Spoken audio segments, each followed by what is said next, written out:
Buenos días, hermanos. Buenos días. Gracias a Dios ya nos pudimos enlazar. Un poquito de problemas aquí técnicos en el salón con el internet, pero al parecer ya lo pudimos resolver, gracias a Dios. Y te pido por favor que inclinemos nuestro rostro ahí donde estás para tener el estudio del día de hoy. Amado Señor, te alabamos en esta mañana. Gracias, Señor, por todo lo que haces en nuestras vidas. Gracias por ser nuestro Dios, nuestro Redentor, el Dios que es el motivo de nuestra adoración, de nuestro gozo, el motivo por el cual nosotros nos reunimos el día de hoy, Señor, en este domingo donde muchos simple y sencillamente ignoran el llamado, la obligación, Señor, y se quedan en sus casas para adorarse a sí mismos, para vivir para ellos mismos, Señor, pero nosotros somos distintos y no por nosotros, sino por ti, Señor.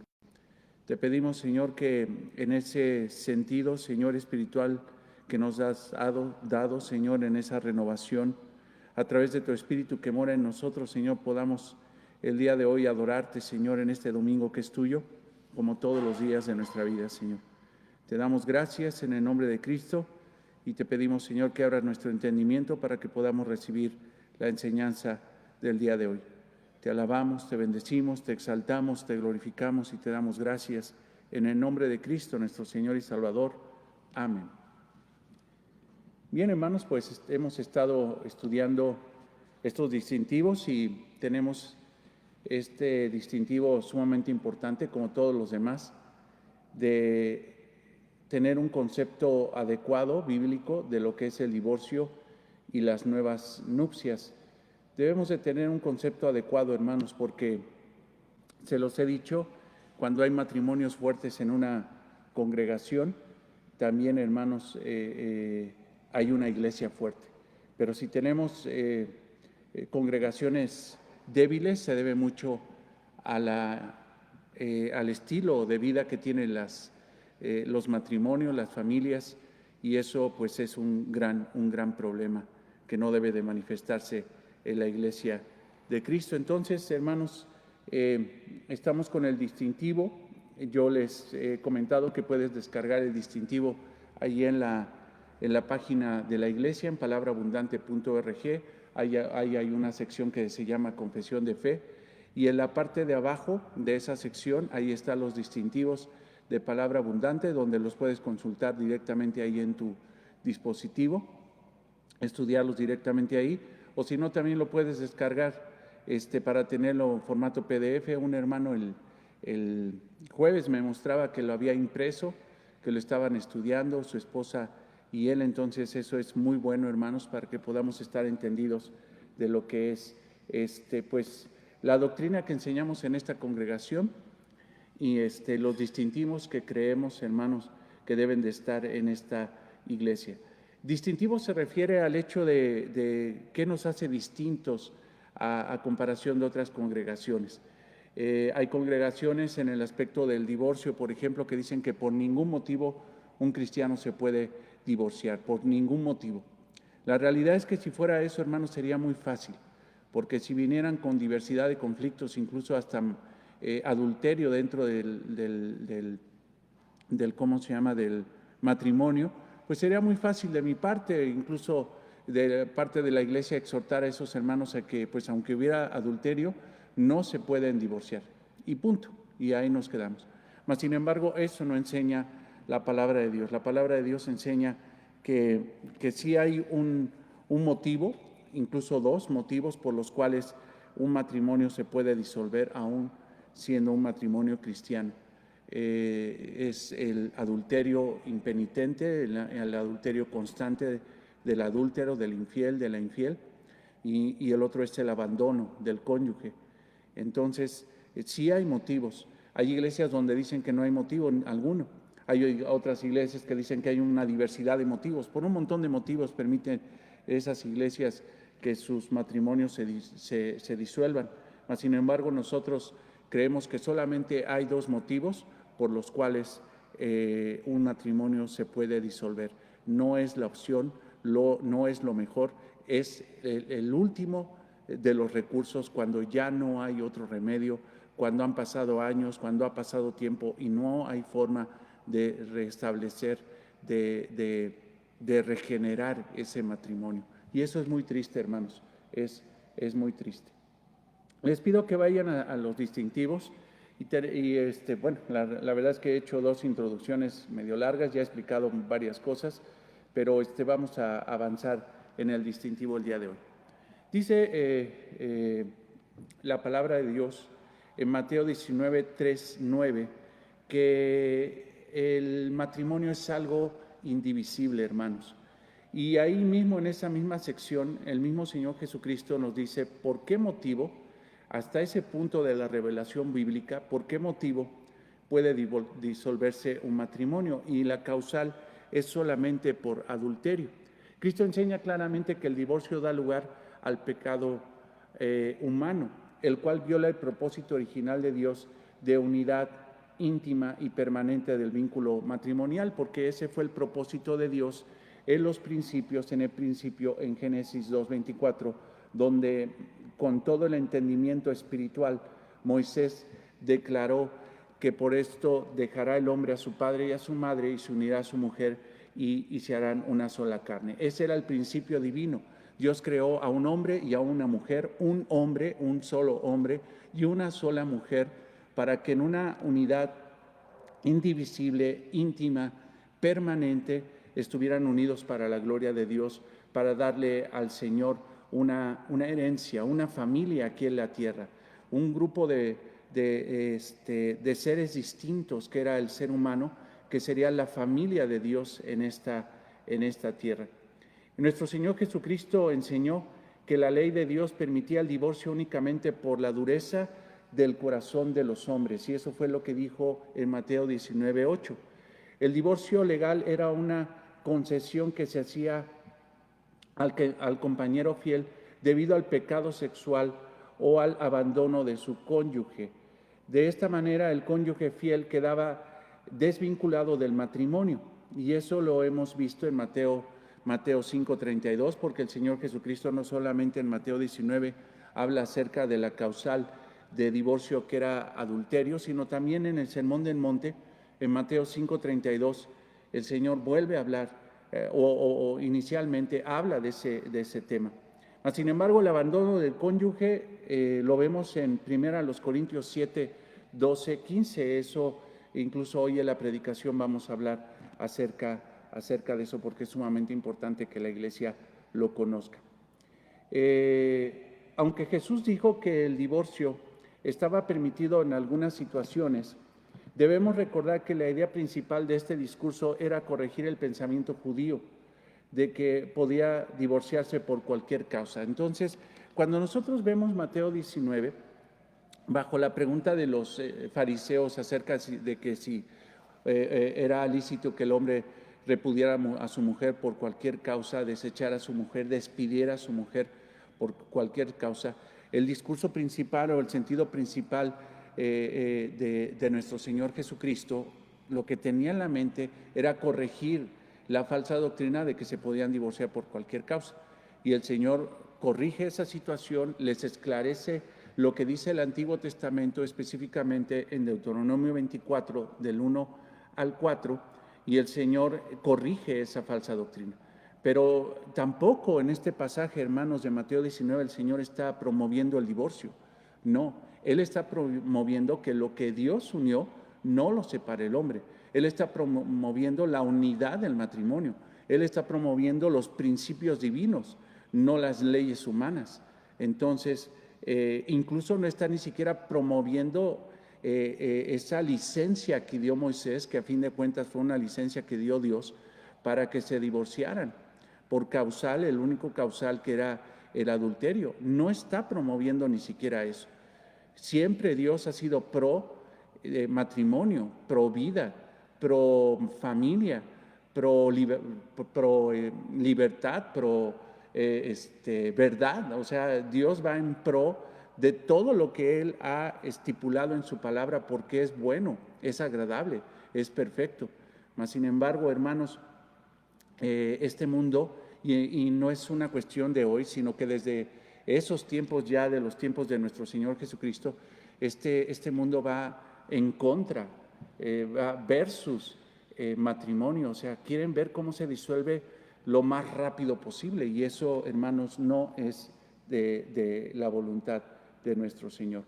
Entonces, el Señor está corrigiendo una posición errónea, donde está diciendo que el divorcio no es una opción, y solamente sería opción cuando definitivamente no hay arrepentimiento del cónyuge adúltero, del que cometió el pecado de adulterio. Dice nuestra confesión: por lo tanto, el creyente nunca debería considerar el divorcio como una opción, excepto en circunstancias específicas, muy específicas, hermanos. Y quiero decirte algo, cuando uno está predicando este tipo de temas que son tan controversiales, y este tipo de temas que abarcan, que abordan una situación tan complicada como el matrimonio, como el divorcio, como las nuevas nupcias, empieza uno a tener la enseñanza y se empieza uno a conflictuar. Yo incluso lo he visto ahora que he estado predicando, y no es la primera vez que predicamos el tema del divorcio, porque eso lo hicimos en el Sermón del Monte, y veo las caras de muchos hermanos que están así como que conflictuados, ¿no? Y saliendo, pues vienen las preguntas, que gracias a Dios hoy son menos, porque esta iglesia, créeme hermano, créeme hermana, que está madurando, está creciendo espiritualmente, estamos creciendo en el conocimiento de la verdad. Ya no son tantas las preguntas, pero sigue habiendo preguntas.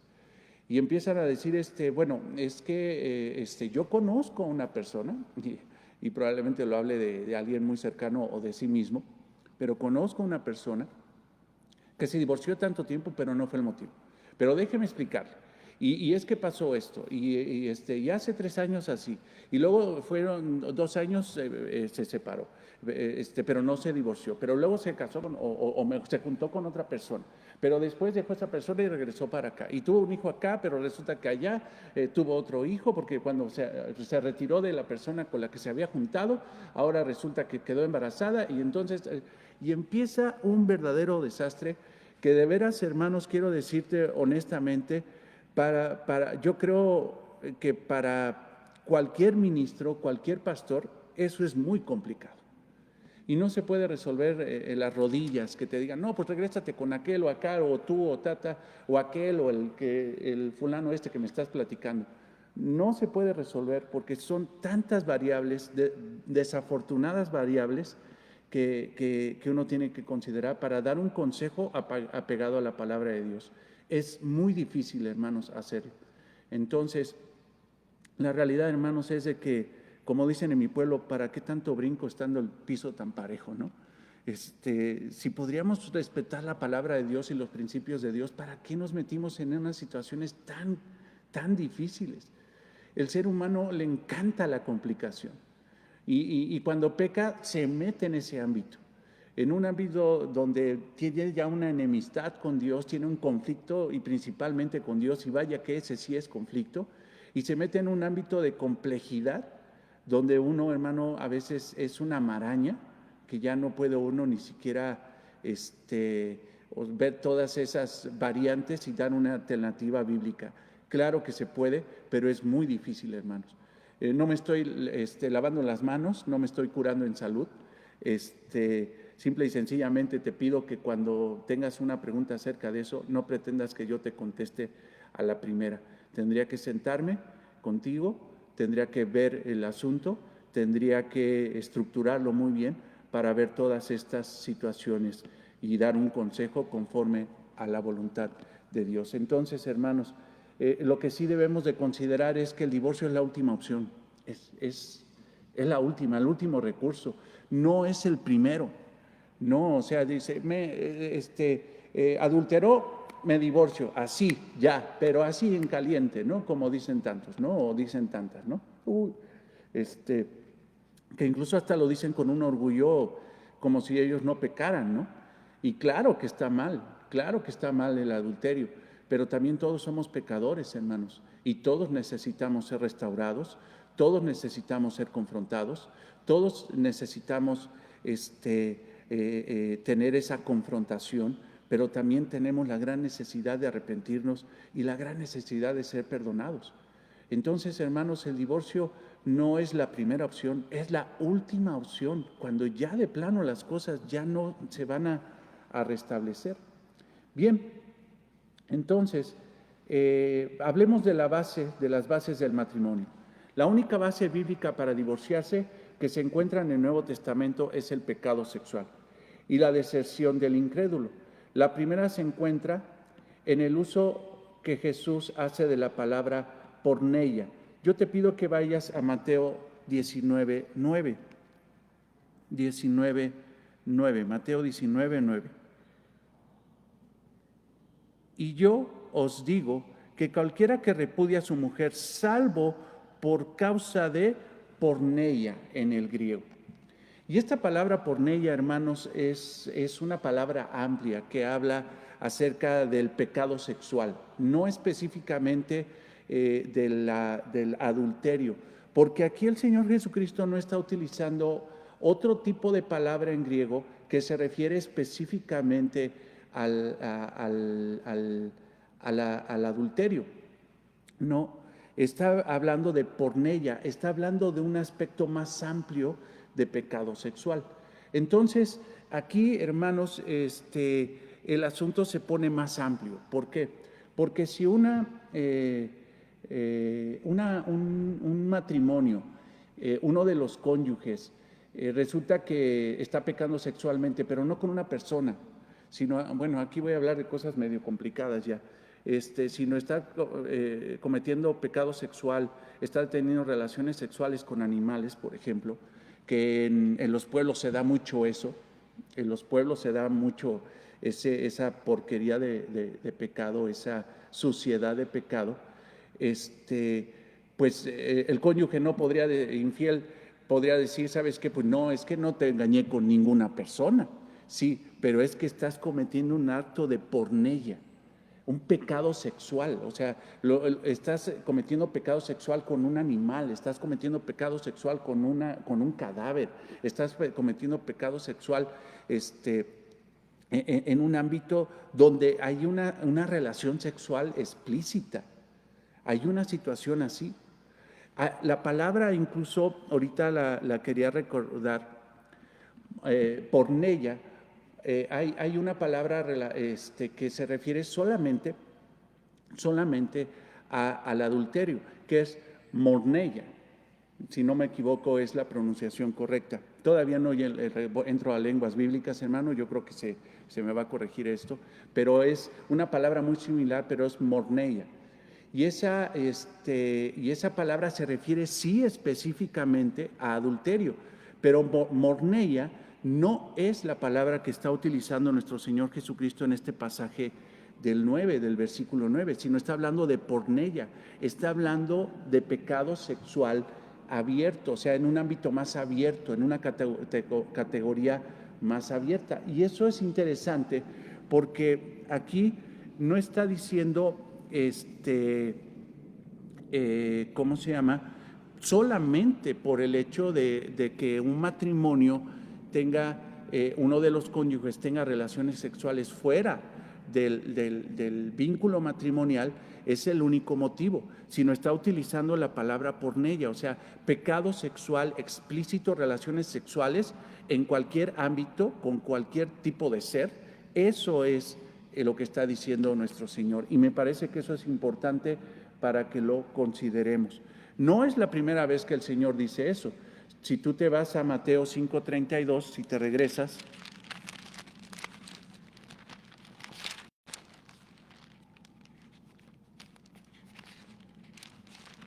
5:32.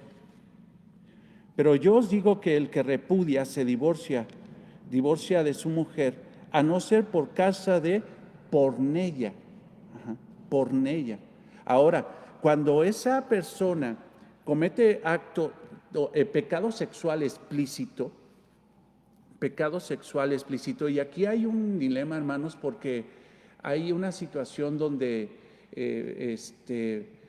por ejemplo, en el Antiguo Testamento se considera la idolatría como adulterio espiritual.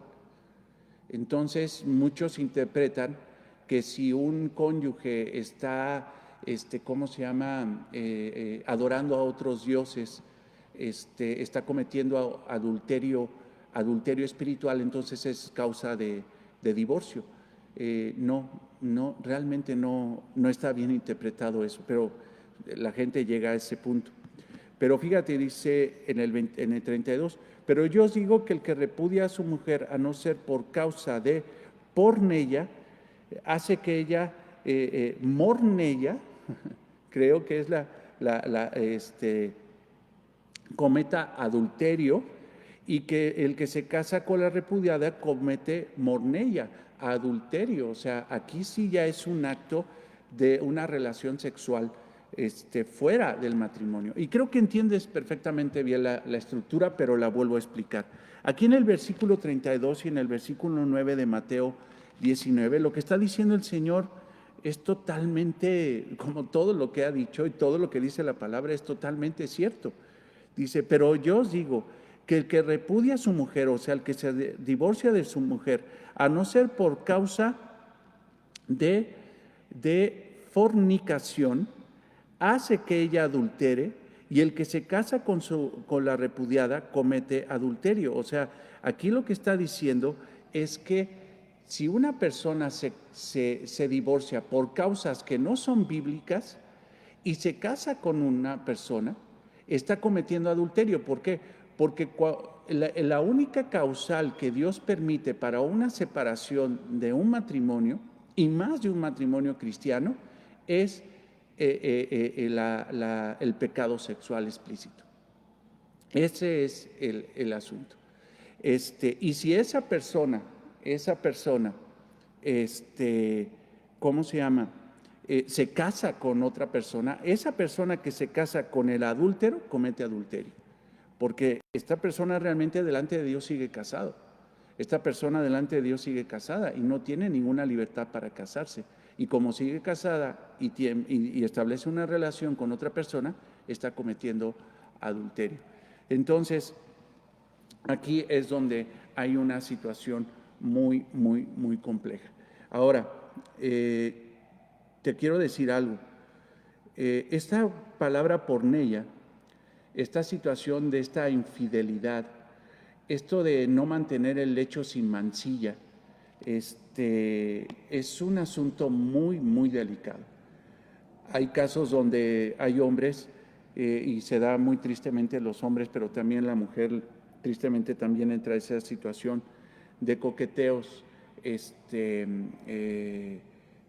situaciones de coqueteo con compañeras de trabajo.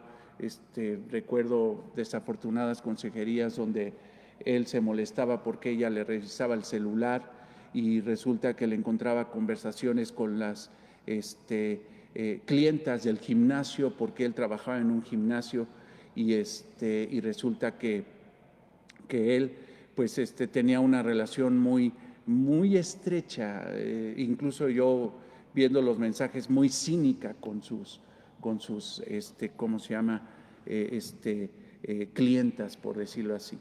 Entonces, eso, hermanos, también es un gran problema, porque eso es un aspecto de infidelidad.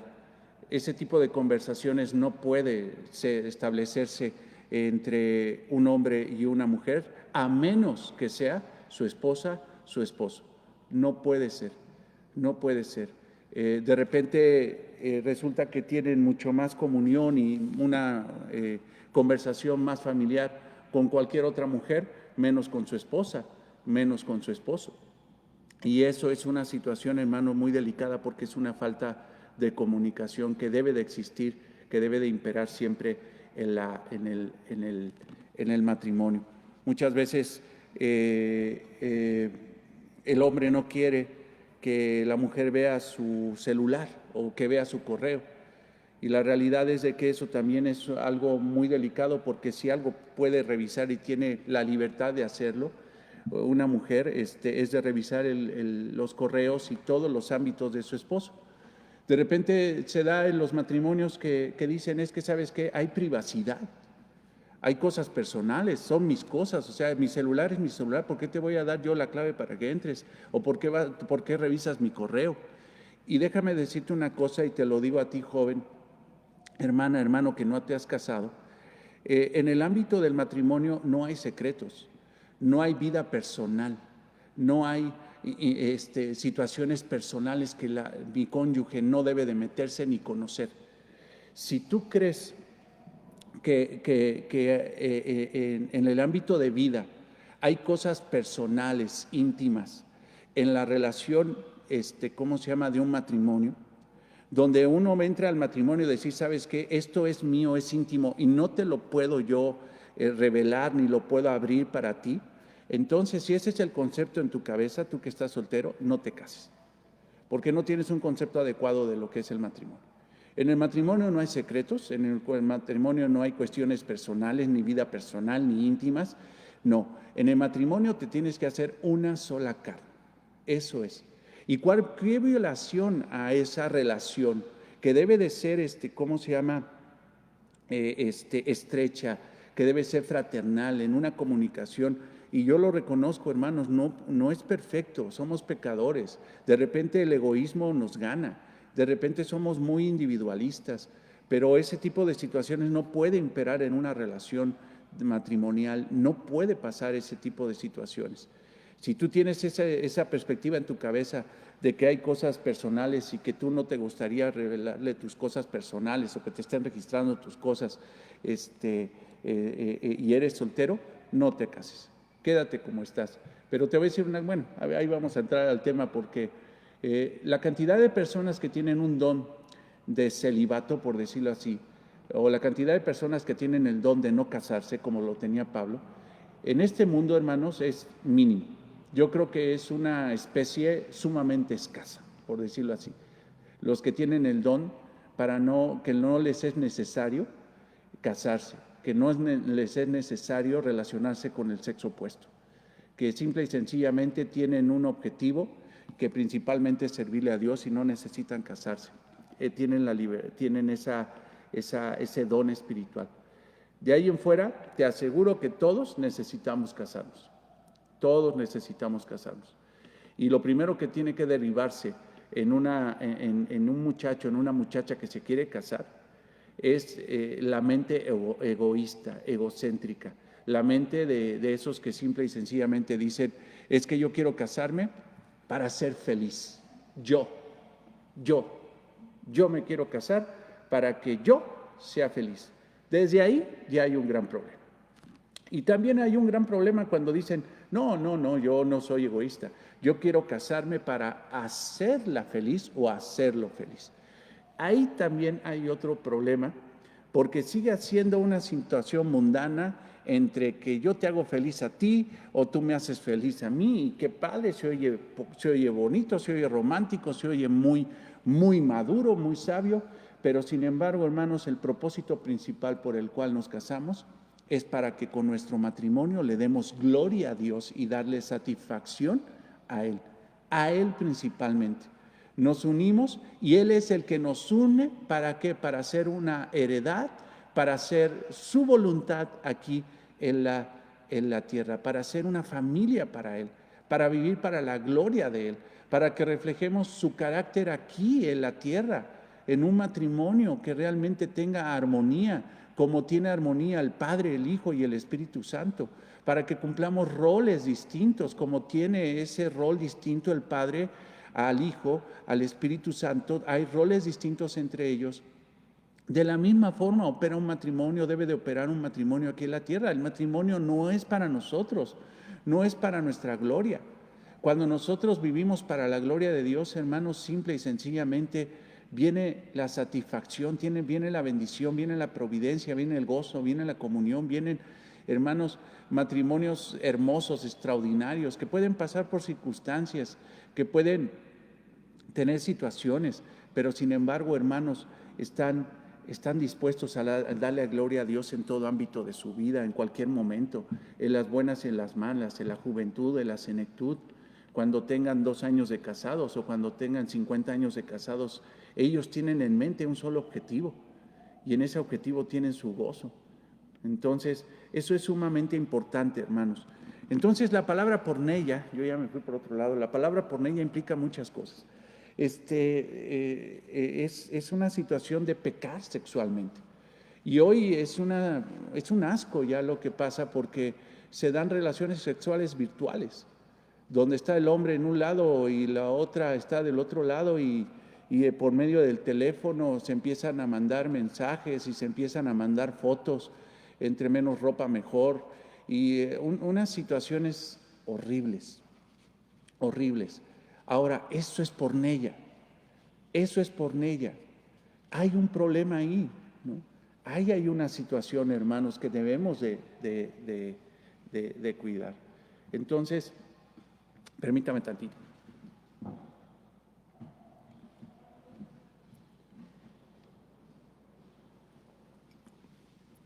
Gloria a Dios, estamos muy bien de salud. Pero fíjate, cuando hace un poquito de fresco, yo creo que a todos nos mormamos un poquito, ¿no? Pero al ratito ya empieza a calentar un poquito más aquí en la congre y ya está más tranquilo. Bueno, entonces el Señor habla de porneia. Mateo 5:32, Mateo 19:9. Esto es un término general que abarca pecados sexuales tales como adulterio, homosexualidad, relaciones con animales e incesto. O sea, es un ámbito mucho más amplio. Entonces el Señor Jesucristo no está hablando simple y sencillamente de que tuvo relaciones sexuales fuera del matrimonio con una mujer, con un hombre. No, está hablando de un ámbito mucho más abierto, y es ahí donde tenemos que analizar la situación. Cuando uno de los creyentes viola la unidad íntima del matrimonio por medio de un pecado sexual y abandona el pacto contraído porque tuvo un pacto de fidelidad con la mujer de su juventud. La palabra de Dios en el Antiguo Testamento dice que uno se tiene que deleitar con el cuerpo, y así lo dice, con los pechos de tu amada. O sea, solamente con ella podrías tener esa relación íntima, solamente con ella. Cuando esa persona, cuando el infiel abandona el pacto contraído de fidelidad, de exclusividad, coloca al cónyuge que ha permanecido fiel en una situación extremadamente difícil, y es extremadamente difícil esa situación. Después de que se ha intentado por todos los medios que el cónyuge que ha pecado se arrepienta, la Biblia permite que el cónyuge fiel se divorcie. Entonces, aquí hay una situación, siempre ten la primicia. El divorcio no es la primera opción, es la última opción. Y ante una situación de pecado, lo hemos estudiado porque lo estudiamos en Mateo 18, cómo se tiene que confrontar el pecado. Entonces, hermanos, ya tenemos toda una forma bíblica, una forma de gracia, de misericordia, de justicia para poder disciplinar al pecador. Y si nos enteramos que hay un matrimonio que está sufriendo adulterio y que él cometió adulterio y nosotros nos enteramos, entonces el primero que se entera, hermanos, tendría que ir a confrontar a ese. Ahora, aquí hay algo complicado porque dices, un adulterio, pues es como todos los pecados, pero tiene algo adicional. Porque el apóstol Pablo lo dice en el Nuevo Testamento, lo dice que el que comete pecado sexual contra su propio cuerpo peca. Entonces, ahí hay una situación complicada, porque no solamente está pecando contra Dios, no solamente está pecando contra su cónyuge fiel, sino también está pecando y está violando su propio cuerpo. Está cayendo en un ámbito de riesgo. Está cayendo en un ámbito de que el cuerpo va a ser destruido, puede ser destruido por una enfermedad. Está pecando contra su propio cuerpo. Y el cuerpo, su cuerpo, hermanos, nuestro cuerpo no es de nosotros, es templo, es de Dios, porque es templo del Espíritu Santo y tenemos que procurarlo. Entonces, aquí hay una situación bastante complicada. Entonces, si nos enteramos de eso, tendríamos que ir a confrontar a ese hermano. y tener un tiempo de gracia que debe de ser guiado por el Espíritu Santo con sabiduría. Si el tiempo tiene que ser largo, tiene que ser corto, dependiendo de la actitud del hermano que tomó en el momento de que fue confrontado y se le puso como Natán confrontó a David y le dijo, ese pecador, ese adúltero eres tú. Y recuerdo ese pasaje, hermanos, donde Natán confronta a David y David se arrepiente de inmediato. Y de inmediato Natán confiesa lo que pasa en el cielo. De inmediato lo perdonó Dios. Entonces, pero si hay esa situación de que se arrepienta, entonces, hermanos, ahí debe de quedar, y la persona que ha sufrido la infidelidad, si hay un verdadero arrepentimiento, debe de dar realmente de inmediato el verdadero perdón. Obviamente, hermanos, hay cosas que se tienen que arreglar, va a haber cosas que se van a tener que comunicar entre ellos, va a haber cosas que se tienen que superar, incluso más de parte de la persona que fue fiel. No va a ser fácil, pero la Biblia dice que cuando, y lo hemos estudiado, que cuando alguien verdaderamente se arrepiente, verdaderamente nosotros le tenemos que perdonar, le tenemos que restituir, le tenemos que aceptar de nuevo, tomar de regreso, tomar ese pecado y mandarlo lo más lejos para que ya no sea un estorbo en la relación. Entonces es complicado, hermanos, es complicado, mas sin embargo lo que debemos de buscar como prioridad es la unidad del matrimonio, la unidad de esa familia. No es fácil porque imagínate, cometió pecado de adulterio, pues que se divorcie de inmediato, ya. Sí, qué fácil. Y los hijos, la familia, la iglesia, qué difícil, hermanos, es que una iglesia viva una situación así de divorcio. Porque, hermanos, así como los hijos sufren ante el divorcio, también la iglesia sufre ante el divorcio, porque nosotros somos, hermanos, familia. Somos, incluso te lo puedo decir, somos más familia que una familia carnal o de sangre. Somos más familia, sufrimos, se sufre, hermanos. Yo he sufrido mucho al ver situaciones de divorcio, o sea, no es fácil. Incluso, hermanos, créeme una cosa, no es fácil decirle a alguien, a un hermano, una hermana, después de dar una consejería, 2 consejerías, espera, perdona, quédate en tu casa, ámalo, esto, lo otro, y después de tiempo, recuerdo un caso que yo creo, no sé, a lo mejor fue 1 año, pero al parecer el cónyuge infiel cada vez se ponía peor y peor, más cínico, más descarado, comparando a su esposa con otras mujeres y diciendo, tú ya no estás tan guapa como aquella. O sea, ya era una porquería de corazón, y llegar al último recurso de decir, pues divórciate. Pero incluso, hermanos, el hecho de que uno diga divórciate por motivos bíblicos no es fácil, y no es una imposición, no es una orden. Yo no puedo dar órdenes de que se divorcie la gente. Yo puedo decir, puedes hacerlo como lo dijo Moisés, puedes hacerlo como lo dijo nuestro Señor Jesucristo, puedes hacerlo como lo dice la palabra de Dios, el mismo Dios, pero no es la última opción, porque aún puede haber una situación de orar por esa persona, puede haber una situación de confrontar a esa persona, puede haber una situación incluso de alejarse de esa persona por un tiempo, dependiendo de las circunstancias, pero el último recurso, hermanos, es el divorcio. Pero si ya no hay de otra, ni modo. Y te digo que ni modo, porque no es una victoria, es un tremendo fracaso, porque recuerda una cosa, el divorcio viene por la dureza de los corazones de los hombres. Fue una situación terrenal, mundana. El divorcio, hermanos, simple y sencillamente es inspirado por Satanás. Pero Dios, en su infinito control, toma eso que es pecado, lo controla y lo lleva a un ámbito de gracia, a un ámbito de misericordia, donde permite Dios el divorcio para que este cónyuge fiel se libere de este tipo de persona y este cónyuge fiel, esta mujer fiel, tenga la posibilidad de hacer una nueva familia, tener un nuevo matrimonio donde realmente pueda cumplir lo que quiere hacer, glorificar a Cristo con su matrimonio. Entonces Dios aleja a este tipo de personas, lo aleja definitivamente. Haz de cuenta que cuando hay un mal sacerdote, por hablando del hombre, y no está gobernando bien al pueblo, no está ministrando bien al pueblo, Dios, ¿qué hizo en el Antiguo Testamento? Dios incluso mató a los hijos de Aarón por llevar a fuego extraño. Puede retirar ese mal sacerdote, porque el sacerdote está para ministrar al pueblo, ¿no? El mismo Pablo dice en Efesios 5, dice que el hombre es esa especie de sacerdote, es el pastor de su esposa, es el que le predica la palabra y procura la santidad de su esposa. El esposo no está para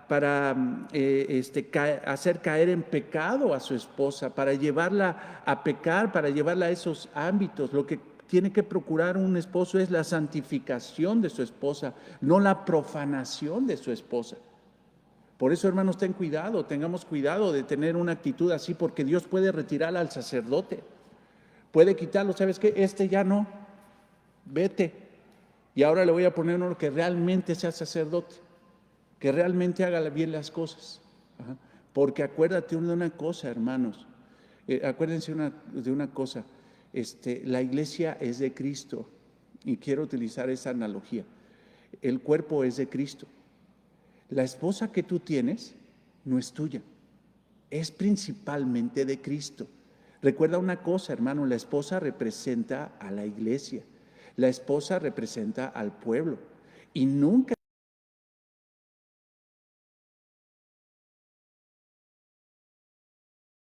se la administra mal.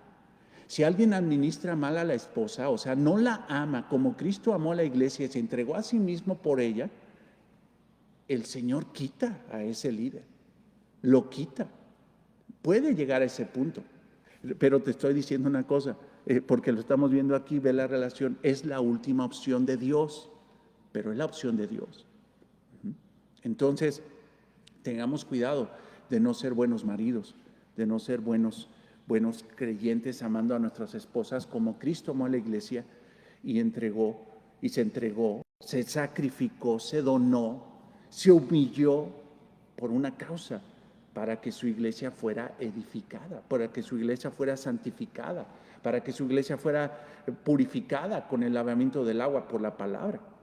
Entonces, eso es sumamente importante, hermanos.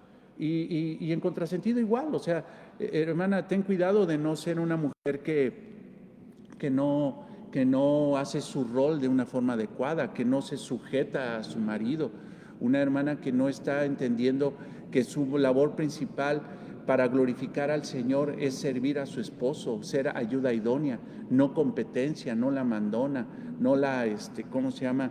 No la que quiere imponer, la que quiere que su esposo haga las cosas como ella quiere.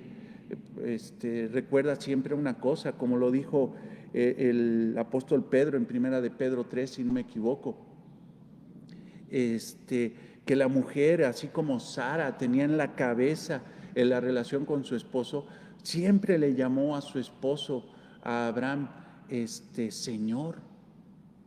Y ese es un aspecto importante, porque siempre lo que está diciendo el apóstol Pedro en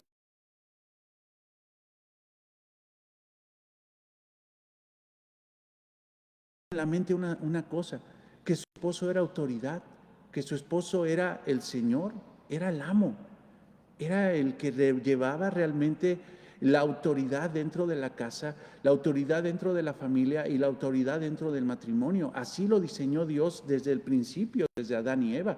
Por eso Dios hizo primero a Adán y después a Eva. Esas mujeres siempre tuvieron en la cabeza, a pesar de que eran su esposo, su amigo, su íntimo, que tenían una relación de amistad, de compañerismo, yo creo que una de las expresiones más maravillosas del matrimonio no es tener presente el hecho de que el hombre es autoridad y él lo sabe, tener presente que la mujer es ayuda idónea y ella lo sabe. pero trabajando en equipo, bien, no teniendo ese asunto de que yo soy autoridad y aquí mando, y que yo soy la ayuda idónea y pues que ni modo, ¿no? Y no estoy amargada, no.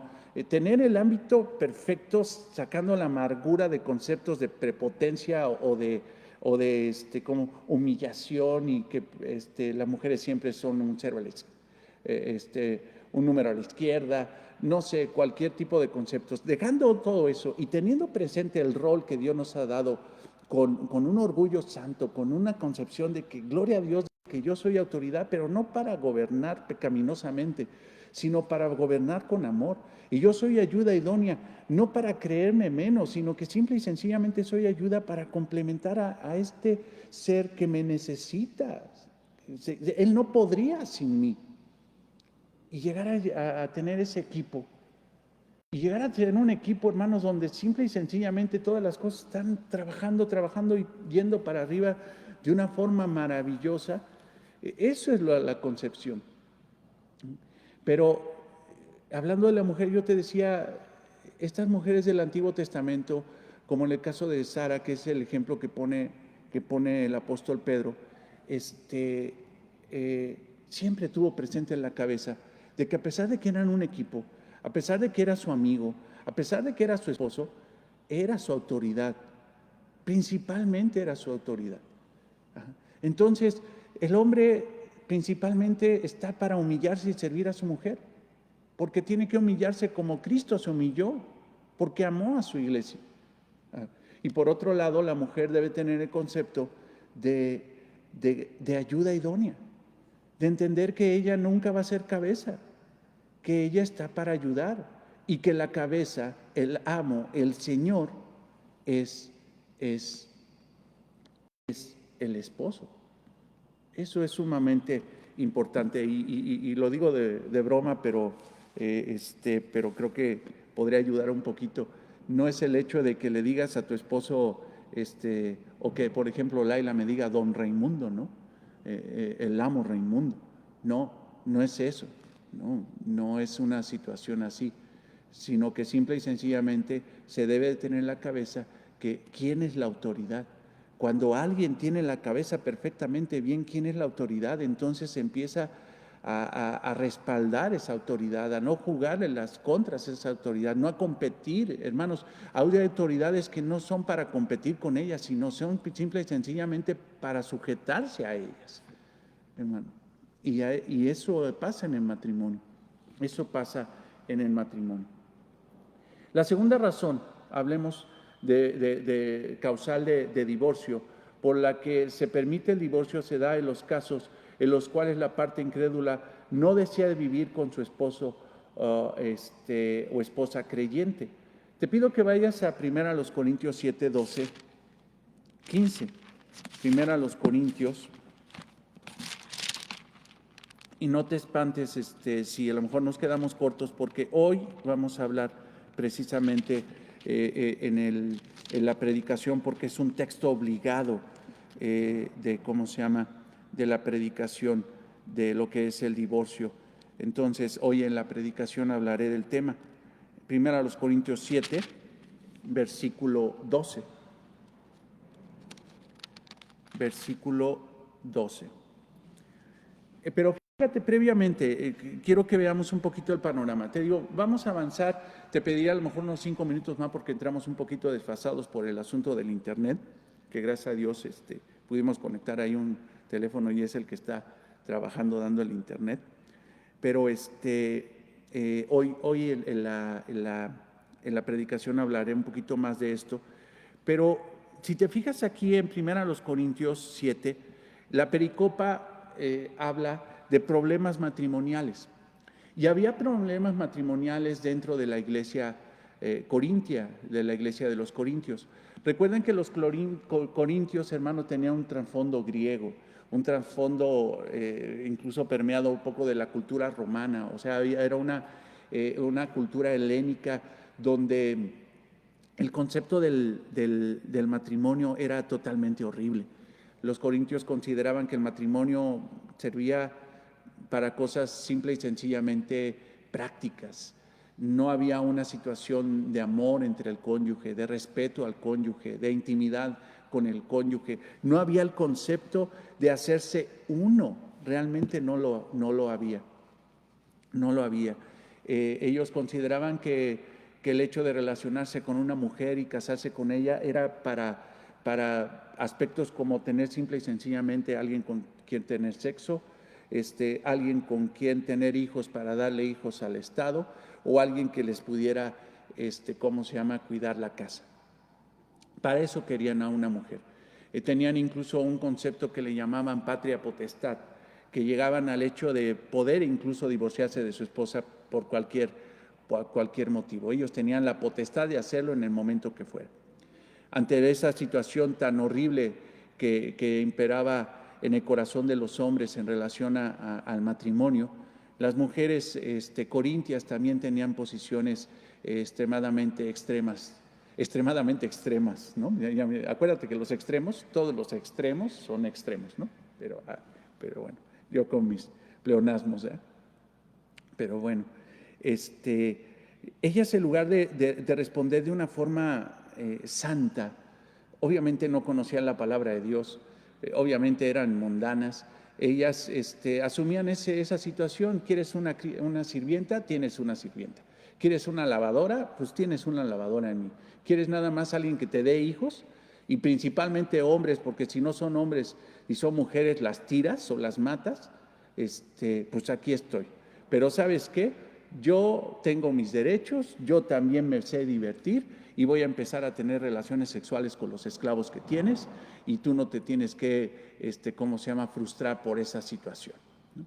Entonces, imagínate cómo estaban los corintios. La misma adoración que tenían a sus dioses paganos los llevaba a una situación de pecado sexual constante. Ahí en Corintio había un templo de adoración a una diosa pagana, Diana, donde había 1000 sacerdotisas o prostitutas espirituales, donde los hombres iban a tener relaciones sexuales para adorar a sus dioses. Entonces era un verdadero desastre los corintios. Mas, sin embargo, la gracia del Señor hizo que se estableciera allí una iglesia donde Pablo era el apóstol, era el que ministraba a esa iglesia, y constantemente Pablo recibía, nos imaginamos, cartas de parte de algunos miembros dentro de la iglesia que le preguntaban acerca de cómo resolver problemas dentro de la iglesia. Si tú te vas a 1 Corintios, ahí pon tu dedito, ahí vamos. No pierdas el capítulo 7, pero si te regresas a 1 Corintios 1, 1 Corintios 1, versículo 11, te darás cuenta que ahí hay un grupo de hermanos, creemos que puede ser un grupo de hermanos, que son llamados los de Cloé. No sabemos, incluso en el comentario de John MacArthur dice que no se sabe si era una mujer o un hombre, pero ahora un grupo de hermanos dentro de la iglesia que querían, pues realmente yo creo que lo que querían es ver funcionar bien la iglesia. Y este grupo de hermanos le escriben una carta a Pablo preguntándole acerca de un montón de problemas que había dentro de la iglesia. Y dentro de eso le empiezan a preguntar situaciones que estaban pasando dentro de la congregación en relación a los matrimonios. O sea, había problemas en los matrimonios, había conflicto entre hombre y mujer, había una mala interpretación de lo que era el matrimonio, y le preguntan a Pablo por medio de una carta.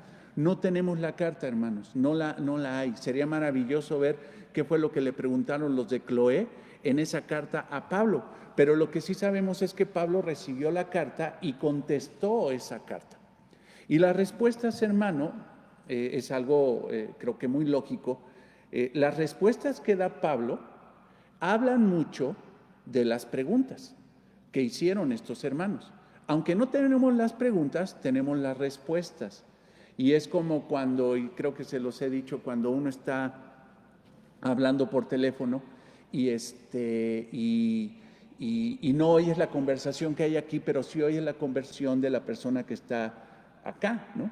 Entonces, a lo mejor está la persona diciendo, sí, no te entendí. ¿A qué hora?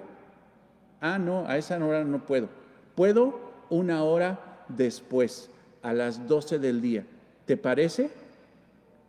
Ah, no. Entonces, ¿a qué horas? Ah, antes, a las 9. Entonces no puedes a las 11. Ah, ok. Entonces yo no oí lo que estaba diciendo acá, pero yo sí oí lo que estaba diciendo la persona. Entonces empecé, se están citando, él está diciendo que se vean más o menos a las 10, o a las 11, pero no puede, que entonces pueda a las 12, entonces, el de acá no podía a las 11. Empieza uno a estructurar, no sé si me doy a explicar la conversación o lo que dijo la persona que estaba del otro lado. El mismo caso. Aquí hay una carta, no sabemos qué decía la carta que mandaron los de Chloe, pero sí sabemos, ¿cómo se llama? Más o menos, porque no podemos decir somos exactos, pero sí podemos saber qué era lo que preguntaban los de Chloe en base a las respuestas de Pablo en 1 Corintios y 2 Corintios. Pero ve el versículo 1 del capítulo 7, de 1 Corintios 7. 1 Corintios 7, el versículo 1. En cuanto a las cosas de que me escribisteis, o sea, en cuanto a las cosas que me escribieron, les voy a contestar. Qué padre, ¿no? Bueno le sería al hombre no tocar mujer. O sea, ahí empieza a hablar Pablo acerca de una situación que tenían los corintios acerca de que si era bueno o malo quedarse separado, o quedarse viudo, o quedarse soltero. Bueno, si bueno era al hombre hacer eso. Pero quiero que vayas, te digo, lo voy a explicar un poquito más a fondo en la predicación, al versículo 12. Y aquí Pablo está dando la segunda causal de cómo se llama de divorcio. Dice, y a los demás yo digo, no el Señor. Esto es un poquito complicado. ¿Por qué? Porque si es una frase medio controversial, o sea, dice, yo Pablo les digo esto, no el Señor, y Señor se refiere al Señor Jesucristo. Entonces, puede interpretarse, y hay gente que lo ha malinterpretado diciendo, bueno, aquí Pablo está hablando personalmente, está hablando de su ronco pecho, está hablando de algo que no fue inspirado por el Espíritu Santo. O incluso pueden llegar al extremo de decir, es que sabes que las palabras de Pablo son más importantes que las que dice el Señor Jesucristo. O parece que Pablo está diciendo, miren, lo que dijo Jesús no es importante, lo que dijo nuestro Señor Jesucristo no es importante, lo que les voy a decir yo es lo más importante. No es así. Porque si tú te vas al versículo 10, nos daremos cuenta que Pablo empieza a reafirmar lo que el Señor Jesucristo dijo en Mateo 19 y en Mateo 5. Observa. Pero a los que están unidos en matrimonio, o sea, dice, ahora, les voy a hablar a los que están unidos en matrimonio. Mando, no yo, sino el Señor. O sea, esto fue una enseñanza del Señor. Esto fue una enseñanza del Señor. Ahora, ¿qué enseñó nuestro Señor Jesucristo? Que la mujer no se divorcie de su marido. Esa fue la enseñanza de nuestro Señor Jesucristo en Mateo 19 y en Mateo 5, que la mujer no se divorcie de su marido. Y si dice de su marido, y si se separa, y si se divorcia, o sea, no es una orden. Aquí hay una cuestión importante, hermanos, porque muchos toman este versículo 11 como una tercera autorización de la palabra de Dios para separarse. Pero no. Ve otra vez, está hablando de una posibilidad, no de una orden. La orden es que no se separe de su marido.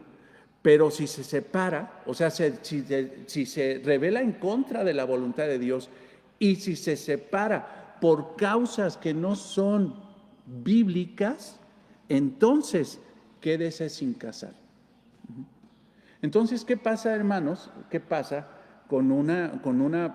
porque aquí está diciendo en un ámbito de cristianos, ¿qué pasa cuando un matrimonio llega a un conflicto por una situación de que, por ejemplo, no es adulterio, sino que es él no provee a la casa y es un holgazán, es un flojo? Ajá. Ella tiene que salir a buscar el pan porque él no sale, ¿no? O sea, aquí ella es la que sale, trabaja, y él resulta que no, ¿cómo se llama? No trabaja y no se esfuerza para llevar el alimento. Y está violando la ley de Dios porque dice que tenemos que proveer, porque el que no trabaja, que no coma, como lo dice Pablo a los de Tesalónica. Está violando la palabra de Dios y resulta que ella obviamente tiene que hacer muchas cosas, tiene que confrontarlo, la iglesia lo tiene que confrontar, la iglesia le tiene que ayudar si es que a lo mejor es una persona que desafortunadamente no ha tenido trabajo, pero si es un flojo bueno para nada, lo tenemos que confrontar, lo tenemos que enseñar a trabajar, no lo tenemos que jalar, como dicen por ahí, tenemos que hacer muchas cosas, ¿no? Pero resulta que ella toma la decisión de divorciarse. O sea, dice, pero a los que están unidos en matrimonio, y los que los unió, ¿quién los unió? Recuerden una cosa, los unió Dios, y lo que unió Dios no lo puede separar el hombre. Mando, no yo, sino el Señor, que la mujer no se separe del marido. Es que no provee, es que es un flojo, es que es esto. No te puedes divorciar. Pues me voy a divorciar. Y se divorcia, porque es lo que dice después en el versículo 11. Y si se divorcia, se separa. Ajá. ¿Cómo te separaste por motivos que no son bíblicos? Te quedas sin casar. Porque si vas y te casas, estás cometiendo adulterio. Y haces caer en adulterio a la persona que se casa contigo. Entonces, no te puedes casar. Ajá. Y la única opción que tendrías es reconciliarte con tu marido. Obviamente él tiene que corregir muchas cosas. Obviamente para regresar con un cónyuge, ¿cómo se llama? Que era antes el exmarido, y que es el exmarido o la exesposa por un divorcio que no fue bíblico, para regresar con esa persona se tienen que dar varios factores. Entre ellos, el hecho de que la persona siga viva. Entre ellos, el hecho de que la persona esté soltera, no se haya casado otra vez. Tú ya no podrías regresar con esa persona, y que si incluso ya esa persona se casó, entonces tú ya estarías en una posición de casarte. ¿Por qué? Porque esa persona ya cometió adulterio. Entonces ya te puedes, ¿cómo se llama? Considerar que eso ya se acabó y podrías buscar las nuevas nupcias. Ajá. O ver que esa persona, ¿cómo se llama? Sea realmente cristiana. Ajá. Ahora, regresar con la persona, hay situaciones donde se da que se separan y después se divorcian y después regresan a vivir otra vez juntos porque dicen, es que la regamos, es que quién sabe qué tanto. ¿Podrán regresar así nada más porque sí? La respuesta es no. ¿Por qué? Porque si, es lo que te digo, las broncas, ¿no? Porque si se divorciaron por causas bíblicas, de que él o ella cometió adulterio impenitente, de tiempo, de meses y meses de cinismo, y ella o él se separa por una cuestión genuina, bíblica, donde Dios dio licencia de que se separaran. Ahora, esa separación, así como Dios da la unión del matrimonio, también Dios es el que separa el matrimonio por ese causal, por ese causal. El que dio la carta de divorcio fue Dios. Están genuinamente divorciados, ahora delante de Dios ya no son nada, ya no pueden volver a regresar. Ahora dice, reconcíliense, sí, pero esa reconciliación tendría que ser como si fuera un noviazgo nuevo, totalmente nuevo, una nueva relación para llegar al matrimonio, llegar a una situación incluso de ministrar el corazón de esos dos. A lo mejor dicen, es que nos dimos cuenta que cometimos un gran error al divorciarnos, nos separamos, pero nos juntamos de nuevo. No, es que no te puedes juntar así de nuevo. No puedes, Porque no tienes, primero Dios te divorció. Ahora Dios es el que tiene que unirte de nuevo en pacto. Ahora, pero para hacer ese pacto tienes que tener conocimiento de qué te estás metiendo. ¿En qué te estás metiendo, mejor dicho? Entonces, el asunto es de que esos dos se vuelven a unir sin tener ningún conocimiento de lo que es la voluntad de Dios en el matrimonio.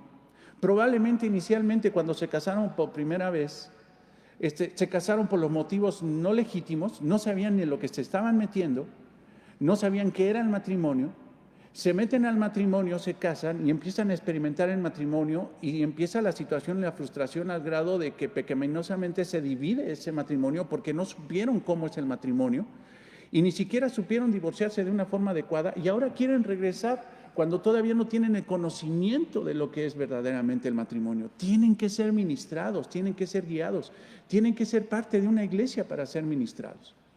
No pueden regresar. Pueden regresar, pero no como el Borras. Hermano, nos quedamos ahí. Seguimos avanzando en el tema.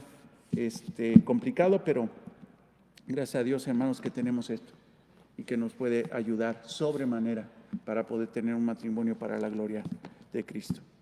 Amado Señor, te damos gracias por este tiempo y gracias por la instrucción del día de hoy. Te pedimos, Señor, que tu Santo Espíritu, Señor, se mueva, Señor, entre nosotros, a pesar de que muchos hermanos están en casa. Señor, que de esa forma, Señor, tan espectacular y todopoderosa que tienes, aún en esta distancia, Señor, seamos ministrados como iglesia. Gracias, Señor, por tu palabra y gracias por la vida de mis hermanos. En el nombre de Cristo oramos. Amén. Bien, hermanos, entonces nos vemos a las 11 de la mañana. Te invito que si puedes venir a la congregación, pues aquí te esperamos a las 11 de la mañana. Bendiciones, hermanos.